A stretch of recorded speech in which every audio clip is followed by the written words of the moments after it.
So now everything's all done. They've gotten all their brushing habits and all the little techniques that need to be done. So actually, you are all set. Thank you, Kathy. That's great. Oh, my pleasure, my pleasure. Let's just pull this back open here. my mouth and look at my teeth in the mirror. Oh, yes, don't dirty them up right away. Thank you so much. Thank you. All right, bye-bye. Take care now.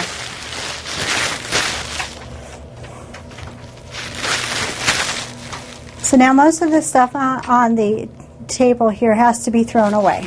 This needs to be thrown away, the floss, the Profi paste. The only things that pretty much get reused again, after they're cleaned of course, is the instruments and the alligator clip.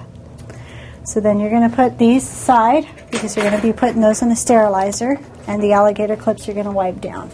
Everything else you're pretty much essentially going to be throwing out. And then you're going to throw out this top layer of paper so you can get this cleaned up. Another thing here is on this instrument, this part comes out and this part can stay in. This can be pretty much wiped down with an alcohol base, and this can be wiped down too. These tips right here get removed and they get cleaned as well. Another thing that you remove is the suction. This comes right out, and then you throw that away, and then the rest of it gets removed. Put that right back there. So believe it or not, these are removable items, and they just get tossed. So then, after that, you just pretty much run the instruments through the sterilizer, spray down the chair, go to the next person, start right back again. I hope you can learn a little bit about the coronal polishing.